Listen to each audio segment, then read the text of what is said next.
Bethany, tell me the story of your hair, what you would like, what you wouldn't like, and then we'll go from there. Sure. Well, I think we got it cut about 6 months ago, and I'm really loving the cut. I love the layers. This is a really good length for me. So what I'd like, getting ready for summer, I want to keep the length, but I want to kind of lighten it up. I want to see some movement. I want layers.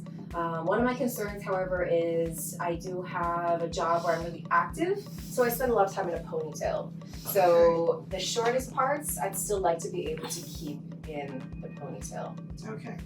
What I would propose doing is putting some soft layering into it, into your hair, so that it gives you some volume on the top. And looking at your hair, you have a natural wave to it. So by layering it through, we can release this wave so that you can just basically let your hair dry by itself with a really nice shape to it. In the front, because you'd like to tie it back, I would not recommend putting any kind of fringe in the front, all right? So what I would propose doing is taking the length here in the front, going from between the lips and the chin for this length in the front, so that you can still tie this back, okay? Yeah, that all sounds perfect. All right, so with the layering, okay, what we want to end up with is we want to end up with volume on the top, okay? We want to keep the length as long as possible. I'd like to bring it up just maybe about a half an inch or something like that, but definitely so that it's still below the shoulder, all right? Yes. And then layering it all the way through so that we release this curl and get the most out of the hair. The system that I'm going to use to cut Bethany's hair is going to be the Radiate.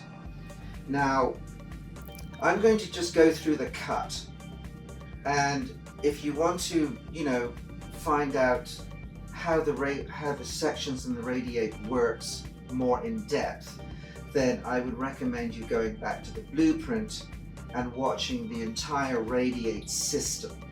Because the idea now, what I want to do now, is I want to just look at the hair that we have, listen to what the client wants, figure out what is going to be the best system to use to create the look that we want to end up with, okay? And then go from there. So I'm not going to spend a lot of time just talking about the system. I want you to revert back to the blueprint, watch the Radiate system, because there's going to be nothing different between the system that I used in the blueprint and the system that I'm going to be using on Bethany. It's all about how do we get the hair to do what we want it to do. I have put my outside shape in, as you can see, and I've taken the length on the front, okay, to just chin length, and put my line in so that we get a really nice line that comes through, blends in with the length that I've taken. I've left it so that it comes over the ear. And the idea behind doing it this way is so that if I was to blow dry the hair smooth, okay, that line is going to come through and just cut underneath the chin. But you see, we've left it long enough so that Bethany can take this and take it back. And the way that I put this line in, as you will see from the blueprint, no over direction whatsoever. Just take a parting, following the way that the hair is growing, fingers into the angle that you want this line to fall into, and then cut so that that follows all the way through, so that when we blow the hair dry, that comes through and it cuts just underneath the chin. The thicker the hair is, the more sections you really need to put into the hair, all right? Finer the hair is, the less sections that you need to take. Now, the thing to remember is with everything that we do with the system is like figuring out exactly the length that we're going to cut the layers to. I mean, you know, I can't just arbitrarily decide to take a length, or, you know, when I'm doing the consultation, I think one of the worst things to do is to like ask the client how short she wants, which is a word that I tend not to use at all when I'm doing a consultation, because that just boxes me into having to do what the client wants. So to figure out the correct length for the texture of the hair that we're working with, we have to work with the balance points. The balance points are the crown and the occipital bone. Now Bethany's occipital bone is right here where my index finger is, okay? We want to leave the layers as long as possible. The thing with layering is that you've got to have the hair so that it is balanced. So working with the crown and the occipital bone, these are my two balance points, all right? When I measure my first layer, okay, I measure this all the way down to the occipital bone. I cannot go any lower than the occipital bone, because if I go lower than the occipital bone, then the hair cut is going to look like it needs to be cut again. It's not going to have any balance to it, or it's not going to have the right volume. With the length, I can take this length anywhere between the crown and the occipital bone, depending on what look I want to see at the end. So I wanted to mention that, and of course this is all in the blueprint, right? But I just wanted to go over it really quickly. So I'm going to take this section here, bring this down, measure where my index finger is, measure it all the way down to the occipital bone, bring it up, okay? And then that is going to be the length of my shortest layer. Everything from this point is now going to be longer, okay?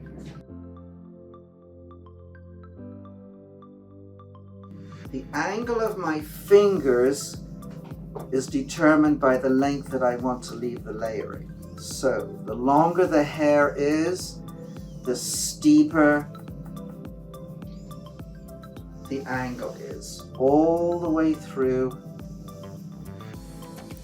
until I get to the very, very end. Okay?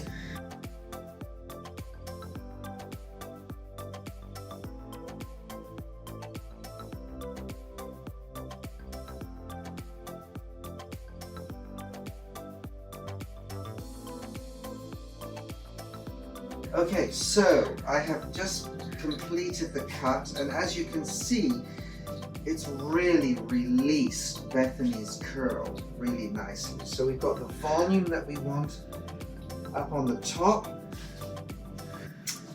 comes around underneath the chin. We still have this length here. She's able to tie this back. I mean, this is so important because we've got to end up with what the client asked us for. But, you know, when we do the cut, I always like to say that 3 things have to happen when we do a haircut, okay? And if one of these 3 things is missing, then I really haven't done a haircut. First thing is, the client has to like what we've done. The second thing is, the hair has to like what we've done. In other words, what I mean by that is the hair has to work. The curl has to work. The shape has to work. Okay? And the third thing is I have to like it as a stylist. So if only 2 of those things are happening, I haven't really done a haircut. So what I'm going to do now is I'm going to blow dry with a diffuser so that we can get as much of this curl as we can possibly get in here, okay? And then what I'd like to do is after that I'd like to blow it dry smooth so that we can see the layers. So I've blown dry with a diffuser, and the product that I've used is Curvaceous, which is formulated for naturally curly hair. It just brings the curl out. And then I finished off with the texturizing, which gives the hair just a little bit more style. You just need to use just a very, very small amount, and then just with your hands, just bevel that curl in. So you see, we've got the volume that we want, okay? We have the length that my client desired in the front, all right? And all she has to do is just wash it and let the hair air dry by itself, and it'll automatically flow into this look. So what I want to do now is I'm going to take a flat brush and I'm going to blow the hair dry really smooth so that we can get another look and just check out the layering all the way through. Okay, so now that I've blown the hair dry smooth, we can actually now see the layering in here, all right?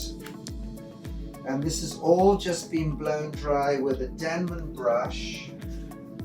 Let's just go through the equipment that I use, okay? So I blew dry first with the Denman brush. Then I finished off with the flat brush, okay, to get it as smooth as possible. And you can see the layering just flows together, which is what's so nice about this particular system, is that it has this kind of like seamless layering all the way through. Now, the thing about blowing the hair dry smooth is the fact that we can see if there's any weight that we want to remove. And so to do that, what I do is I take my texturizing scissors, and these ones have wide teeth to them because I don't want to take too much hair out, okay? And just go through lifting the hair up just to see if there is any weight that I need to take off. Now, the thing that I would like to, like for instance right here, okay? And then I can go through here, but without making a blunt line, all right? So that just comes down and flows into the outside shape. The thing about finish work, the thing that I always like to remind myself when I'm doing a haircut is that when I'm doing the haircut wet, the only thing that I'm doing is I'm getting in the length that I want the hair to be. I'm not going for any finish work whatsoever. The finish work comes in now after the hair has been blown dry. And if I try to make the hair look the way that I want it to look when it's dry and it's wet, it's not going to work. I'm going to drive myself crazy because I'm going to see all sorts of different things which aren't going to be there when I've blown the hair dry. So for me, when I'm cutting the hair wet, the only thing that I'm doing is I'm just getting in my length that I want the hair to be. Then all the finish work comes in after I have blown the hair dry. Because then I can see what I'm doing. So see, we've got this nice volume that's happening here, and it flows into just below the occipital bone, which is exactly where I want this volume to be. So technique-wise, it's a very, very simple technique. I mean, basically all the techniques that I have are very, very simple. It's all about working with the hair, working with the balance points, okay, so that we get the shapes that we want. That to me is what is so crucial. And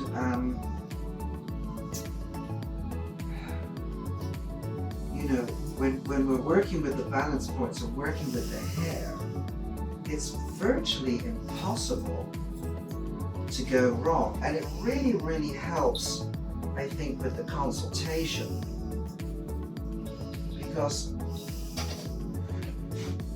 you know, when we're doing the consultation, we're listening to what the client wants, but more importantly, we're looking at the hair and figuring out whether or not, you know, the hair is going to work with the kind of style that the client wants. And, you know, the hair really is the thing that determines for us as artists what we're going to end up with.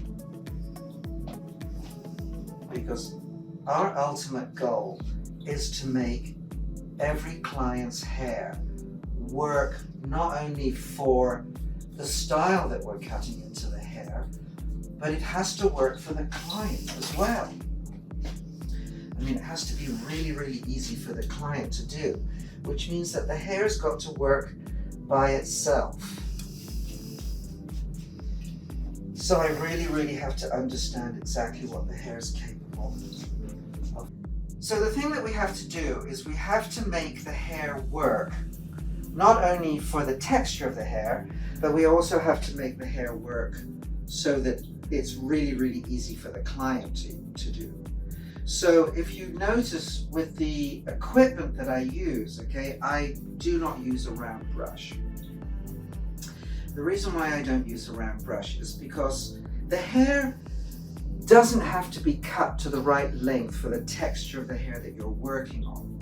You can really make any length that you're cutting into the hair look good with a round brush, because the round brush is basically a substitute for a roller.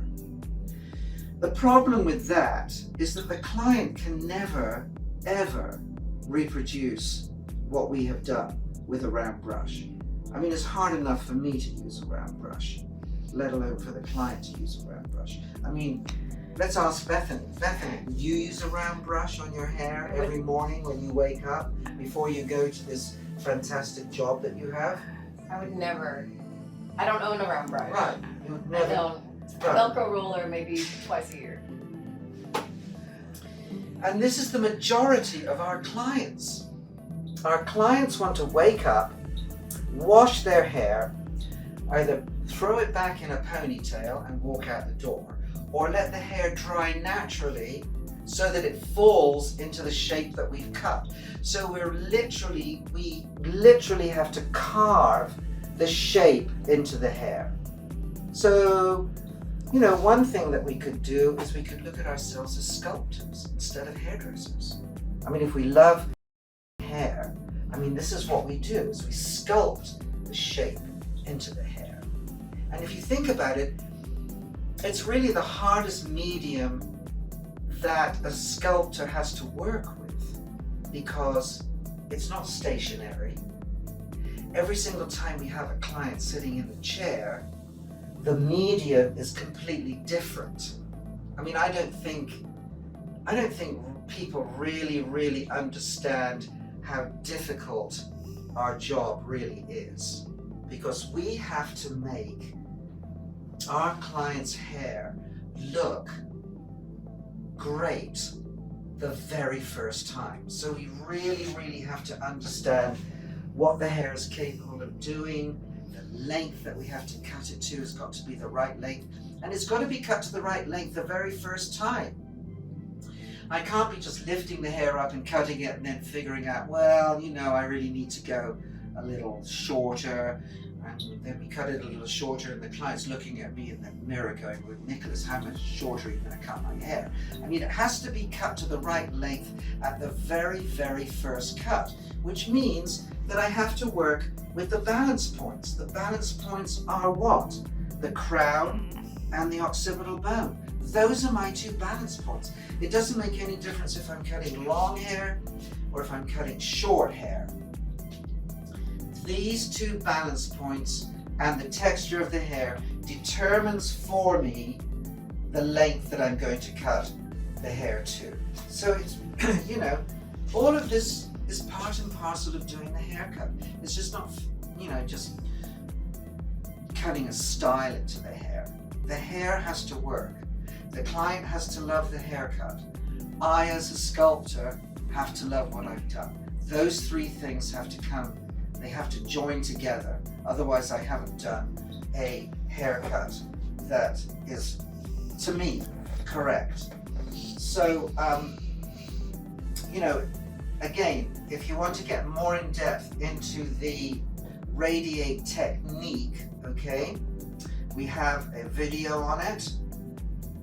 I would advise you to go to the video and just follow the steps step by step. Really hope you've enjoyed the class, and as I said, go back to the video on the Radiate to get a lot more in depth on the sectioning and how I've actually cut it.